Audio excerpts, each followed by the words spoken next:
এই 24-এর স্বাধীনতাকে নিঃস্বাত করার জন্য এবং নস্যাৎ করার জন্যই এইরকম পায়তারা এবং চেষ্টা করা হচ্ছে। একটা মহিলা, সে আমার মায়ের বয়সের বয়স, সেই মহিলাটা তাদের বিভিন্ন স্তরের নেতা কর্মীদেরকে ফালায় মাত্র নিজের জীবনকে বাঁচানোর জন্য ইন্ডিয়াতে গিয়ে পালায় আছে। আর ওখান থেকে বিভিন্ন সময় বিভিন্ন রকমের গুটিবাজি করতেছে আমার এই সোনার বাংলাদেশকে নিয়ে। ভারতীয় আগ্রাসনের বিরুদ্ধে আমরা আজকের এই গণ অধিকার পরিষদের পক্ষ থেকে মুসল মিছিল করেছি। আমরা ইতিমধ্যে দেখতে পাচ্ছি সীমান্তে ভারতীয় বিজেপি বিভিন্নভাবে বাংলাদেশের জনগণকে খেপিয়ে দিচ্ছে। বিএসএফ আমরা এর তীব্র প্রতিবাদ জানাচ্ছি। ভারতীয় বিএসএফ যে শুরু করেছে ভারতীয় আগ্রাসন রুখে দেওয়ার জন্য আমরা বগুড়া থেকে গণ অধিকার পরিষদের পক্ষ থেকে এর তীব্র নিন্দা জানাচ্ছি। প্রিয় সাথীগণ, আপনারা অবগত আছেন ভারতের যে আগ্রাসন, ভারতের যে হিন্দুত্ববাদী আগ্রাসন, এটা বাংলার জনগণ কখনো মেনে নেবে না। দিল্লি না ঢাকা, দিল্লি না ঢাকা। আমরা দেখেছি শুধু এই 5 তারিখে গণ অভ্যুত্থানের পর নয়, গণ অভ্যুত্থানের আগ পর্যন্ত এই ইন্ডিয়ারা বারবার আমাদেরকে দমন নিপীড়নের মাধ্যমে রাখে।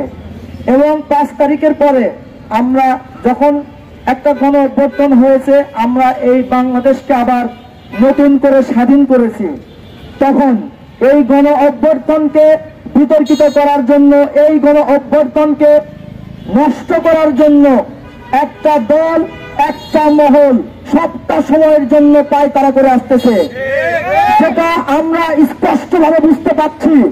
এই 24-এর স্বাধীনতাকে নিঃস্বাত করার জন্য এবং নস্যাৎ করার জন্যই এইরকম পায়তারা এবং চেষ্টা করা হচ্ছে। আমরা ছাত্র, যুবক এবং শ্রমিক সমাজ আমরা যতক্ষণ পর্যন্ত সজাগ আছি, এটা কখনোই সম্পূর্ণ করতে দেব না।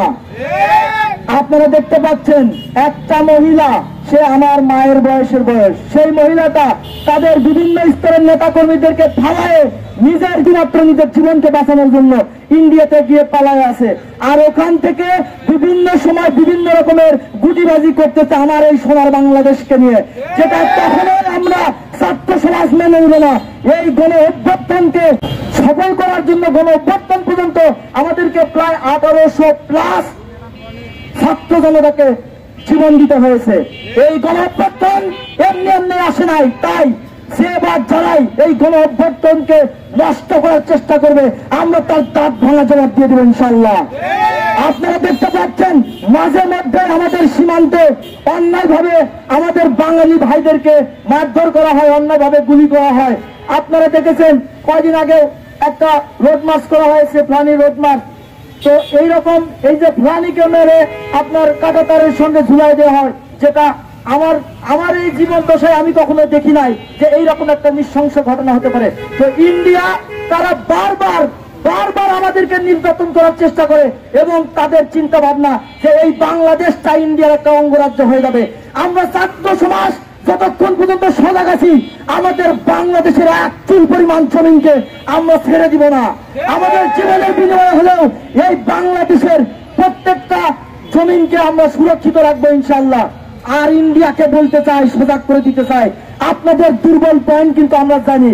আপনারা মনে করেছেন ডক্টর ইউনূস এখানে এমনি এমনি এসে বসছে, এরকম কাম নয়। ডক্টর ইউনূস আন্তর্জাতিক লেভেলে একজন খেলোয়াড়, তার সঙ্গে যদি ইন্ডিয়ার ওই চাওয়ালা মোদি যদি টেক্কা দিতে চান, কখনোই আপনি পারবেন না। আর এই বাংলাদেশের যত ছাত্র জনতা আছে প্রত্যেকে এই ইউনূসের সঙ্গে আছে। আপনি যদি আমাদের সীমান্তে হামলা করতে চান, আমরা কিন্তু 7 সিস্টার নিয়ে টান দিব ইনশাল্লাহ। তাই বলতে চাই, এইরকম যে আপনারা পায়তারা করতেছেন এবং আমাদের সমাজের মধ্যে বিতর্ক ছড়াচ্ছেন, আমরা হিন্দুদের উপর দমন নিপীড়ন করতেছি, এটা একদম মিথ্যা কথা এবং বানোয়াট কথা।